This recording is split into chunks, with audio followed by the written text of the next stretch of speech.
9:06 de la mañana. Don Pedro Viveros, me alegra verlo, un abrazo, de verdad. Don Juan Camilo, muchas gracias por la invitación y qué grato verlo a usted y a todos los que nos ven por las plataformas de Caracol. Bueno, ya hacía falta don Pedro Viveros en esta sección. A mí también me hacía argumentos y falta conversar con usted, me hacía falta. Qué bueno, que me extrañaba. Don Pedro, arrancamos, unos lo llaman descuido tremendo. Si es un descuido, es gigantesco el descuido, pues, de la Fiscalía General de la Nación. Otros dicen que es la verdad muy debatible la decisión que tomó la magistrada del Tribunal Superior de Bogotá. El caso es que hoy uno de los exaltos funcionarios del Gobierno Nacional está libre por vencimiento de términos en el escándalo de corrupción de la Unidad Nacional de Gestión de Riesgos y Desastres. Estamos hablando de Ricardo Bonilla, quien quedó libre, lo confirma su abogado, desde la medianoche. Juan Camilo, mire, en Colombia ya se convirtió eso como una costumbre, que la mayoría de funcionarios terminan, digamos, siendo beneficiados por alguien que ya es como una figura del Estado. Le podría uno denominar el viceministro de vencimiento de términos o algo así, porque la mayoría de personas que se someten a la justicia terminan recurriendo a eso, en unos casos para esto, en otros casos para ser sobreseídos o haber terminado los procesos que tienen ante las autoridades. Esto es muy grave porque es un mensaje de inoperancia y de ineficiencia de la justicia, Juan Camilo, y de la Fiscalía, porque no hay ningún tipo de excusa racional y procesal, diría yo. Ahora, hay unos términos y ellos pueden arguir eso, pero pues hacia afuera es muy difícil comprar la tesis que en ese tiempo y en ese lapso no se pudo presentar esa denuncia con esos argumentos y sostener que solamente la pudieron presentar el día que comenzaba la audiencia. Si bien entiendo, yo creo que aquí queda mal todo el aparato investigativo de Colombia. Frente a un caso de la magnitud de esto, es que Juan Camilo, usted me ha invitado a este programa varias veces y este tema lo venimos hablando, ahora estuve mirando, hace 2 años venimos hablando de este problemita que involucra al doctor Bonilla y también a otros exministros y otros funcionarios muy importantes del gobierno del presidente Petro. Entonces, es increíble que hasta ahora se den cuenta que después de 120 días, pues tenían el tiempo, que no tuvieron el tiempo suficiente para argumentar esa denuncia. A mí me parece que es una señal de fracaso. Lo mismo, Juan Camilo, mire cómo son las argucias aquí y las estrategias jurídicas. Mire usted lo que pasó con el presidente de Ecopetrol, Roa. Para evadir lo que va a pasarle, entonces termina la Junta inventándose la tesis que había que sacarlo del cargo porque tenía derecho a unas vacaciones y una cantidad de argumentos que simplemente le sirve para coger una garrocha y pasar por encima las incidencias jurídicas hacia los funcionarios del gobierno. Ese no es un buen ejemplo. Y acuérdese usted, Juan Camilo, este es un país que adolece ¿de qué? De eso, de justicia. Todo el tiempo estamos permanentemente hablando de eso. Y este ejemplo del doctor Bonilla, que nadie le está diciendo que es culpable, eso lo demuestran los jueces en su proceso, pero es increíble que no haya podido durante este tiempo la Fiscalía presentar el caso a tiempo, Juan Camilo. Hemos recogido, por supuesto, también distintas reacciones. Aquí está Excelencia por la Justicia, el doctor Hernando Herrera.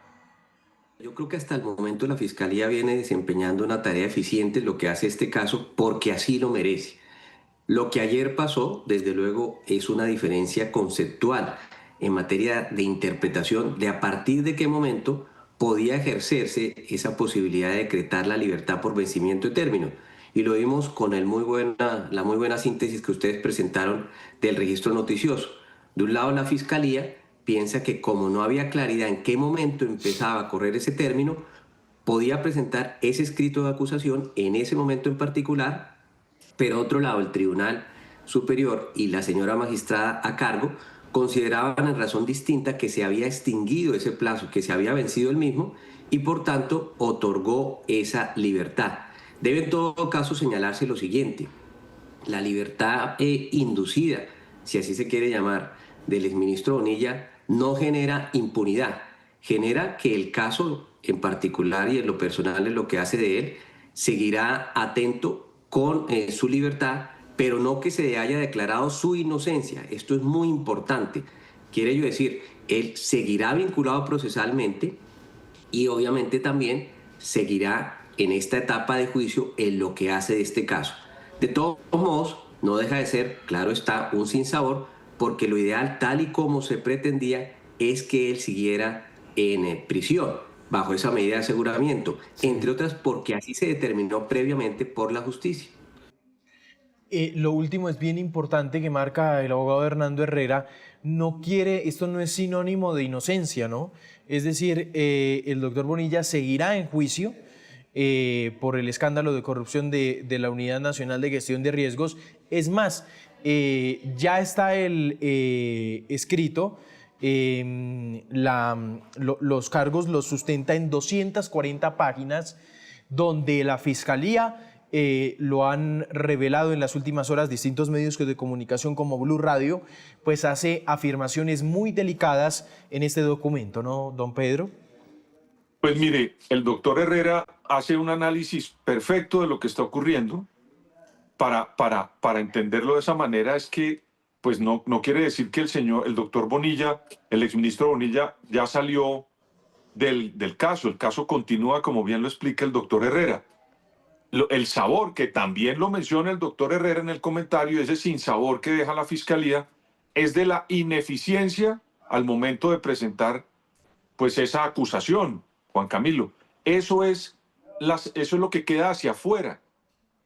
Porque mire usted que si ellos presentan esa acusación en tiempo, pues seguramente habían tenido que dejarlo en libertad también, Juan Camilo. Y Pero ¿sabe qué, como don eso Pedro? no se pudo... Sí, qué pena interrumpirlo ahí, don Pedro, Sí, porque sí. es que si usted escucha también al inicio al abogado Herrera, marca el tema de la eficiencia de la Fiscalía, y es una cosa que comparten muchos juristas. La fiscal de este caso ha sido especialmente, como se dice coloquialmente, pila y eficiente. Por eso es que sorprende semejante descuido. Entonces, lo que deja hacia afuera y hacia la opinión pública no es, repito, que el ministro Bonilla no tuviera derecho a estar en libertad durante el proceso. Lo que no queda claro o no se ve bien es que tengan que decirlo porque se vencieron unos términos. A mí me parece que eso en ninguna discusión puede salir bien librada la Fiscalía de lo que ocurrió con esas dos palabras de vencimiento de términos para presentar la acusación. Y lo otro que hay que rescatar del doctor Herrera es lo que usted dice también, Juan Camilo. Esto no quiere decir que el ministro Bonilla ya salió libre de ese proceso. Esas acusaciones que hizo la fiscal son muy graves, Juan Camilo, de la actuación, de la posible o presunta actuación del ministro Bonilla en esos hechos de la unidad de gestión del riesgo y el manejo que le dio desde esa cartera. Entonces aquí vamos a tener un episodio largo, un proceso largo, donde vamos a comenzar a conocer todas las pruebas que hay en contra del ministro Bonilla, Juan Camilo. Hay otra arista a este tema. El exministro Bonilla y su defensa siempre han dicho, pongo a disposición mi pasaporte, ¿no? Que es como el argumento que ellas dicen, no me voy a volar del país. Hay que tener la certeza, y no sé qué tantas garantías tiene el país, pues precisamente de esto, más cuando tenemos un contexto complicado, don Pedro. Pues Carlos Ramón González por fuera, César Manrique por fuera, prófugos hoy de la justicia, ¿no? ¿Y con qué argumentos la Fiscalía le detiene un pasaporte a un ciudadano colombiano, Juan Camilo? No. Ellos están diciendo que entregan el pasaporte y eso como quién se lo está pidiendo, ¿o qué? Eso no es ningún tipo de garantía de nada, Juan Camilo. Claro. Es como cuando el señor que queda solo en el bar y está borracho, le dice al bartender que le deja las llaves del carro. Eso no tiene sentido. Esto aquí es en serio. Lo serio aquí es responder frente a los hechos de la Fiscalía y no estar tratando con frases sueltas, decirnos a los colombianos que ellos quieren toda la intención de entregar un pasaporte. Es que la Fiscalía no tiene por qué obligar a nadie a que le entregue un pasaporte. ¿A cuento de qué? Eso no es legal, es lo que le quiero decir. Es una argucia mediática que les puede servir, pero no es legal. A nadie le piden en un pasaporte Claro. una diligencia judicial, salvo que, repito, esté recluido o en su casa o en una prisión intramural. Es eso. Y me da pie para hablar de otro tema, don Pedro. En las últimas horas la Interpol, porque es otra piedra para la justicia. La Interpol tumbó la circular roja de contra Carlos Ramón González. Hoy, en este momento, Carlos Ramón González vuelve a estar sin circular roja de Interpol. La Interpol argumentó que la decisión se dio luego, dicen ellos, la voy a citar textualmente, dice: la comisión determinó la existencia de información restringida en relación con la solicitud de circular roja de Interpol. A este respecto, observó que la información relacionada con la solicitud se había considerado restringida para proteger los derechos y las libertades del solicitante. Dice, no obstante, pues se deja la puerta abierta para que el Estado colombiano otra vez tendrá la Fiscalía que hacer el trámite de reactivar la circular roja de Interpol. Dice, conforme a lo previsto por la Secretaría General, existe la posibilidad de elevar una nueva solicitud de publicación de notificación roja, siempre que se aporten elementos materiales probatorios o información relevante relacionada con hechos nuevos que no haya sido objeto de estudio en el proceso actual. Desde la Fiscalía han informado, don Pedro, que ya se reactivó este trámite y que se presentó una nueva solicitud ante la DIJÍN. Pero otra vez, otro obstáculo que le nace en este momento, el hecho es que Carlos Ramón González, una circular roja que costó activarla, además, bastante tiempo, contra Carlos Ramón González, y la activan y después se tumba por los argumentos que dice la Interpol de una información que estaba restringida. De descuido en descuido hasta el descuido final, Juan Camilo. Mire usted, esto no le puede ocurrir a un fiscal, ni a la DIJÍN, ni a nadie, porque otra vez vuelvo, ¿hace cuánto estamos hablando del señor Carlos Ramón González en Nicaragua? Eso no apareció ayer, Juan Camilo. Si usted y yo debatimos de eso en este programa, imagínese lo que tienen que estar haciendo los organismos de control con un señor que tiene semejantes acusaciones y que ha burlado la justicia ya en mucho tiempo. Entonces, repito, un nuevo descuido, y de descuido en descuido, de pronto llegamos al descuido final y terminan todos sobreseídos, o por vencimiento de términos se les declara inocente. En fin, yo creo que esto, vuelvo y repito, en Colombia, Juan Camilo, adolecemos de justicia. Si esto nos ocurre con señores de estas figuras tan importantes, imagínense lo que pasa con ciudadanos del común que cometen delitos gravísimos, no los conocemos en la opinión pública, y terminan también con descuidos de este estilo, beneficiándose de los descuidos de las autoridades. Eso es ineficiencia, incompetencia, que también amerita serias investigaciones por parte de los organismos disciplinarios, Juan Camilo, porque hay que averiguar quién cometió el descuido. Usted en su trabajo comete un descuido y alguien le dice, o usted tiene que ir a hablar con alguien a decirle, esto ocurrió y tiene unas consecuencias. Bueno, aquí también estos señores que han cometido estos descuidos, tanto el del caso del vencimiento de términos, allá hay una comisión disciplinaria en el Consejo Superior de la Judicatura, que los tienen que averiguar. O Sí. la función también de la Procuraduría General de la Nación. Pero alguien tiene que averiguar quiénes son los descuidadores, Juan Camilo. Y la pregunta es a la fiscal, yo se la hago respetuosamente desde este espacio, y es: fiscal Camargo, ¿qué está pasando? ¿Qué está pasando con este caso? Y que también, don Pedro, tengo que decirlo públicamente, hemos buscado aquí a la fiscal para que nos hable. Es necesaria cuanto antes una entrevista, la hemos solicitado además por múltiples casos que nuestra unidad investigativa ha revelado aquí en esta pantalla. La hemos buscado, no ha sido posible agendar una entrevista con ella. Ojalá sea posible tener esta conversación cuanto antes. Juan Camilo, usted en cualquier país del mundo, haga un recorrido hoy por los medios del mundo y haga un barrido de olla al fin de semana. Todos los días hablan los fiscales en los países del mundo. Todos los días. Usted ve a esta fiscal Bondi, que la acaba de cambiar Donald Trump, Sí. hablaba todos los días en los medios de comunicación. Usted va a hablar en España, en México. Esos señores todo el tiempo están hablando porque todo el tiempo hay crimen. Claro, Todo el tiempo hay investigaciones. casos Y es por la única resolver. fiscal que... Usted no se da cuenta que es la única fiscal que tenemos en Colombia que para poder sacarle unas frases tiene esto que subir y subir y subir hasta que ya al final termina dando unas opiniones medio lánguidas, entre otras cosas. Mm. Entonces, ojalá que la gente de la fiscalía comunique, Juan Camilo, de verdad. Usted hace una investigación y se da cuenta que en todo el mundo los fiscales hablan todo el tiempo. En Colombia es el único país donde tenemos una fiscal que no habla. Exacto. Y por supuesto, entonces, y a partir de eso, repito, múltiples los casos, como dice don Pedro, que hay que responder y que el país necesita claridad para saber la actualidad judicial de cómo está llevando esos procesos. Voy a hablar de un tema internacional. 9:22, don Pedro. Llegó un alto al fuego por 2 semanas entre Estados Unidos e Irán.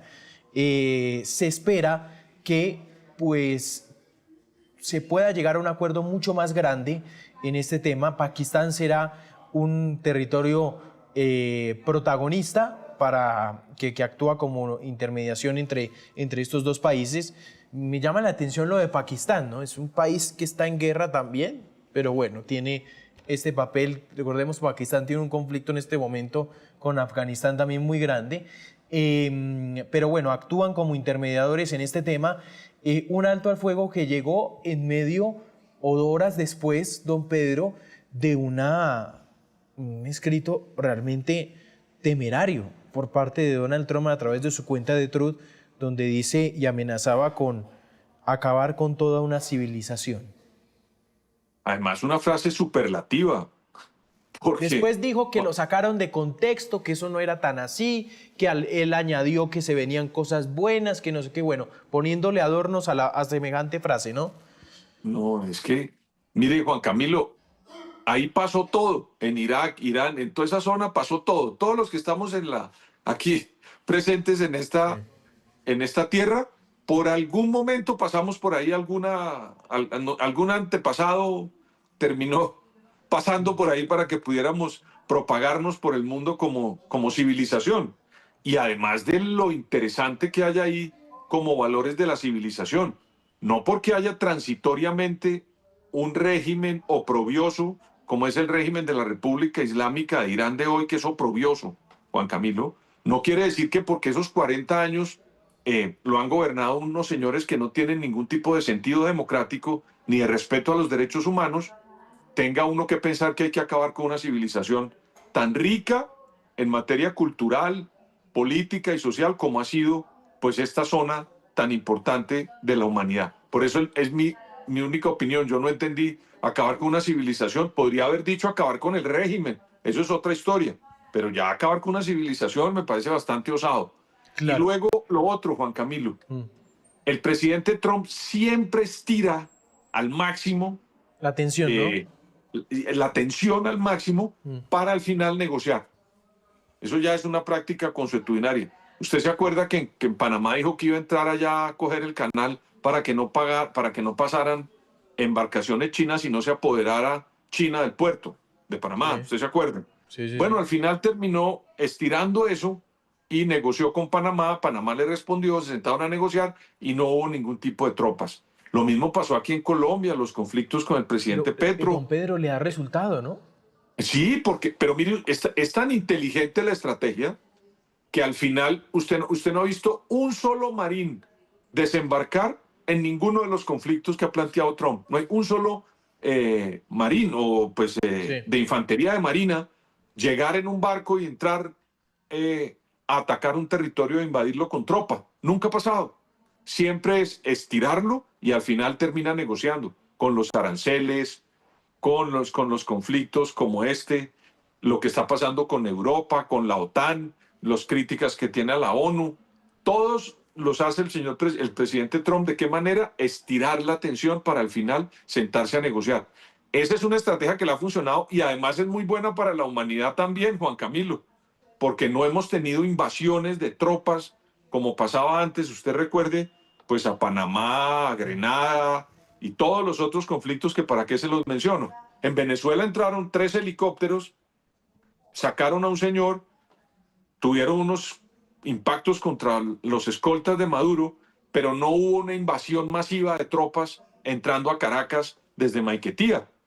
Entonces, eso lo digo es para entender cuál es la forma en que Donald Trump entra a negociar pisando tan duro y al final pues termina en una negociación. Mire esto, dijo antenoche lo de acabar con una civilización y un día y medio después aparece un país negociador y hoy ya se puede pasar por el estrecho de Hormuz. Garrote y zanahoria. El Papa reaccionó. Esto fue lo que dijo. Ante la profunda tensión vivida en Oriente Medio y en todo el mundo, celebro con satisfacción y como muestra de sincera esperanza el anuncio de una tregua inmediata de 2 semanas. L'annuncio di una tregua immediata di 2 settimane.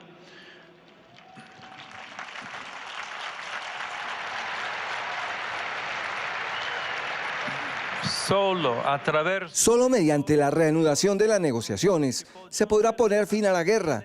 Insto a que este periodo de delicada labor diplomática vaya acompañado de oración, con la esperanza de que la apertura al diálogo se convierta en el medio para resolver otros conflictos en el mundo. Del método Trump, don Pedro, hay 2 cosas. Primero, hoy las escuelas de relaciones internacionales discuten si esto es una forma de hacer diplomacia o no.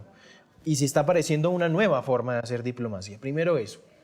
Pero lo segundo, también es muy importante, es qué tan frágiles terminan siendo los acuerdos de Trump a punta de llevar la tensión al máximo. Es decir, a punta de el interlocutor llevarlo casi que obligado a hacer un acuerdo que no quiera. Sobre la fragilidad, obviamente, lo hemos visto, esta paz en Gaza, por ejemplo, y qué tan frágil puede ser este acuerdo con Irán, ¿no? Que ese es otro de los puntos. Es que mire, Juan Camilo, los que saben de relaciones internacionales entienden los modelos. Mire, por ejemplo, el modelo Nixon o el modelo Kissinger para hacer las aperturas a países que tenían conflictos con los Estados Unidos por la Guerra Fría.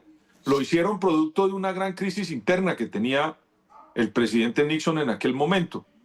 Y se crearon esos espacios para tratar de girar la dinámica de los Estados Unidos a países como China o Rusia y que el presidente Nixon tuviera un poquito de oxígeno después de los problemas que había tenido con Vietnam y también con la política interna que tenía el presidente Nixon en aquel momento. Y esos fueron momentos. Ya vamos a hacer conexión con don Pedro Viveros, porque este es un buen tema para discutir y es el método que ha utilizado Trump en muchos países o en conflicto con muchos países para tratar de sacar acuerdos que beneficien a los Estados Unidos, presionar con amenazas extremas para evitar pues al final la ejecución militar definitiva, que es lo que busca Donald Trump. Ya estábamos terminando precisamente este análisis con don Pedro Viveros. Sí, incorpora riesgos Donald Trump, eso es cierto. Estados Unidos corre riesgos a la hora de hacer pues esta forma de hacer acuerdos. Lo escucho a don Pedro. Adelante, don Pedro. Y termino con esto, Juan Camilo. En cambio, contrario a lo de Kissinger y Nixon que le decía yo de los problemas internos y externos que los llevó a abrir internacionalmente a los Estados Unidos durante la Guerra Fría, hay que entender a Donald Trump es como un negociador. Juan Camilo, Donald Trump no ha sido otra cosa. Desde que usted recurra a los negocios inmobiliarios que tuvo con su papá, unos buenos, otros quebrados, él los levantó, se inventó otras tesis en Nueva York, los casinos, en fin, todo lo que hizo, él era una persona que siempre llegaba a los sitios a negociar, y ojo, Juan Camilo, a negociar muy duro. Donald Trump, esa zona donde está el Trump Tower en Nueva York, para que ellos la hicieran, hubo que hacer, ese señor hay que leerse, yo me leí una biografía del señor, pues para poder criticarlo o adularlo hay que primero aprender o leer del señor. Y yo me puse a leer una biografía y ese señor lo que ha sido siempre es eso, un negociador. Y un negociador que juega muy duro, Juan Camilo. Y no ha sido violento sino un hombre que juega muy duro en las negociaciones. Y ahora lo que usted está viendo es eso, un jugador, un negociador muy duro, defendiendo los intereses de su país, que es lo que le corresponde a un presidente. Que no sean las mejores y las que no nos gusten en las formas, no nos gusten por las formas, es una historia, Juan Camilo.